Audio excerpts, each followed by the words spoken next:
Bonjour à tous, ravi de vous retrouver sur canalturf.com. Vous le savez sans doute, l'hippodrome de Paris-Vincennes organise en ce dimanche 26 juin une réunion de gala, et plus précisément la journée des champions, avec pas moins de 5 groupes 1 à l'affiche. Oui, vous avez bien entendu, 5 groupes 1 à l'affiche, une réunion à ne surtout pas manquer.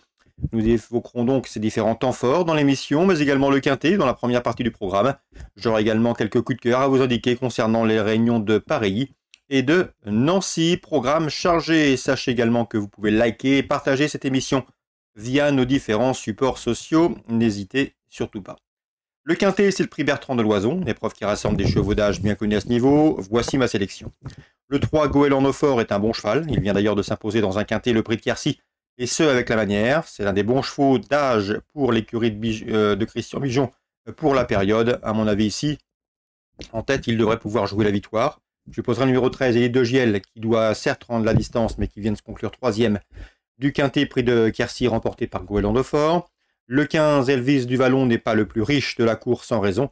D'ailleurs, il a remporté cette course en dernier. Une nouvelle fois, il devrait jouer les premiers rôles. Tout comme le 14, Décoloration, bien connu à ce niveau, elle a couru 24 quintets pour déjà 5 victoires. Sachez également qu'elle sera ici pieds nus pour cet objectif, contrairement à sa dernière sortie à Laval.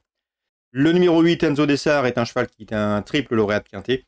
Il devrait aller de l'avant et peut conserver une place, tout comme le 10, Diego de Cao, qui a devancé Enzo Dessart à l'occasion de leur prestation commune dans le prix de l'Obélisque le mois dernier à Anguin. Attention également numéro 11, Fly Speed, qui se classait lui 6e de ce même prix de l'Obélisque derrière Enzo Dessart et Digne et Droit. Je me méfierai également du numéro 9, DS Noir, qui a très bien fini dans l'étape du GNT à Laval pour s'imposer. Une nouvelle fois, elle va subir la course, venir finir et pourquoi pas s'emparer une 4e, 5e place, et là aussi à belle cote. En canon partant, j'ai retenu le numéro 1, Al Capone Steka. Résumé chiffré, base du jeu, le 3, Goéland Fort. Ensuite le 13, le 15, le 14, le 8, le 10, le 11 et le 9. Je répète, 3, 13, 15 et 14. Devant le 8, le 10, le 11 et le 9. On va évoquer maintenant les temps forts de cette réunion à Vincennes. Tout d'abord, dans la deuxième, qui n'est pas une épreuve de groupe 1 et pourtant, nous avons des lauréats classiques au départ de cette course. J'aime beaucoup le 210, Ida Otillard, c'est le chef de file de la promotion. Le cheval compte 16 courses au compteur, 15 podiums, 12 victoires, à mon avis. Il devrait reprendre le cours de ses succès dans cette course. C'est le 210, Ida Otillard. D'autant qu'il est débarrassé ici d'Isoar Vedake. Dans le prix d'essai, j'ai pu converser avec Sylvain Desmar. L'interview sera disponible sur notre site. Sachez qu'il est confiant que le 313 Jubilé Prior, un cheval qui a figuré face au meilleur de sa promotion cet hiver à Vincennes. Il a couru le Critérium des jeunes. Il est venu ensuite sous la selle. Troisième pour ses débuts sur une distance trop courte pour ses aptitudes. Et ensuite, il a gagné sur le parcours proposé. Il a gagné plaisamment le 16 avril. Course dans laquelle il dominait 7 de ses rivaux du jour. Sa préparation s'est très bien déroulée. Le cheval est au top. C'est un cheval dur à l'effort, pratique, maniable. Il a des facilités. Il a un bon mental. Et j'ai senti un Sylvain Desmar très confiant. Je pense que le cheval a les moyens de s'imposer dans ce groupe 1 et faire ainsi plaisir à l'écurie Desmar, une écurie qui existe depuis pas mal de décennies, comme il nous l'a indiqué lors de notre rencontre, lors de l'interview qui figure sur notre site canalturf.com. Donc le numéro 13, dans la troisième, c'est Jubilé Prieur. Attention à lui dans le prix d'essai. C'est une toute première chance. L'opposition, elle pourrait venir numéro 14, Joyner Spur, un cheval qui débute autre montée avec des ambitions. Numéro 12 également, c'est Joyeuse qui a bien gagné le 16 avril, et ce très facilement dans une préparatoire. Et le numéro 15, bien sûr, Jasper Turgot, qui a déjà bien fait à maintes reprises autre montée, et qui a remporté d'ailleurs 3 de ses 4 derniers parcours sous la selle. Donc la troisième, je tenterai un coup de poker en tête, et pourquoi pas en jeu simple gagnant placé avec le 13, Jubilé Prior. L'opposition, 12, 14 et 15 dans l'ordre du programme, c'est la troisième. Le prix du président de la République, là aussi, une épreuve prestigieuse. Dans cette rencontre, nous avons au départ des chevaux qui se connaissent bien. Le 11, Indigo de Poré, qui reste sur 2 succès, dont une dans une préparatoire. Le 13, ici c'est Paris, confirmé au plus haut niveau. Le 12, Idéal du Chêne, déjà lauréate au niveau groupe 1, elle a remporté le prix de Vincennes cet hiver à Vincennes, au mois de décembre. Elle devançait ce jour-là Inès Desriou, le numéro 9, qui est également confirmé depuis. Bref, et à mon avis, dans ce lot, dans ce prix du président de la République, il faut faire confiance aux chevaux confirmés à ce niveau, à savoir le 11, le 12 et le 13, et le numéro 9.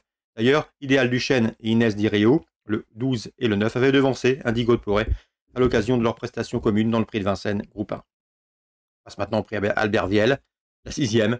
Le 614, Just Gigolo, s'est manqué la dernière fois, et pourtant c'est le chef de file de sa promotion, il faut le racheter. Un cheval qui ont déjà 8 succès en 11 courses courues.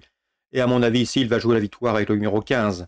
C'est Jazzy Perrine. Jazzy Perrine qui est une jument de premier plan, sans doute la meilleure jument de sa promotion.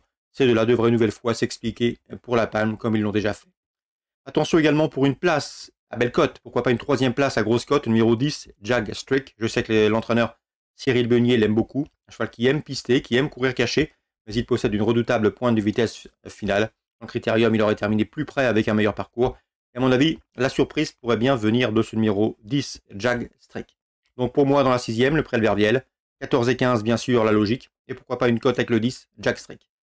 On passe maintenant au prix de Normandie dont lequel je dégagerai le numéro 13, Hirondelle du Rib. C'est vrai qu'elle a été devancée dans la préparatoire, le prix Victor Cavet par Hatchetman le 11 et par Happy Unlucky le 9.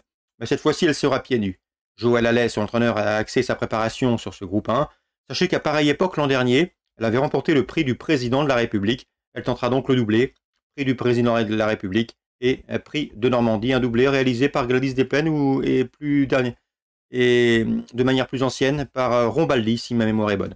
Donc dans cette septième, le numéro 13, Hirondelle du Rib, candidate au succès sur un parcours de tenue qui va nettement favoriser ses intérêts.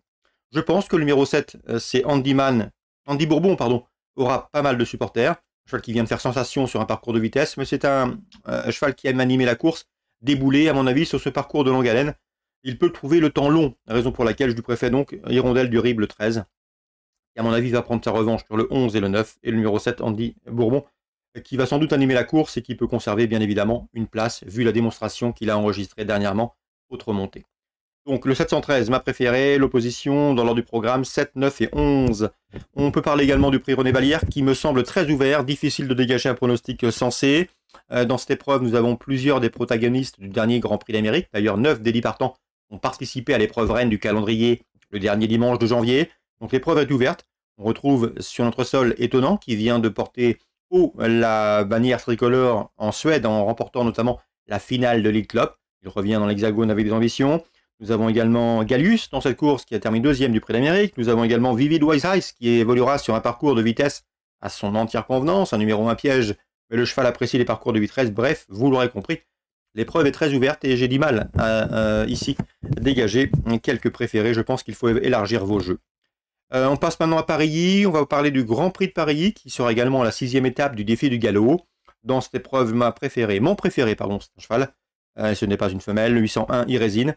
Irésine, c'est déjà 11 courses au compteur, 8 victoires.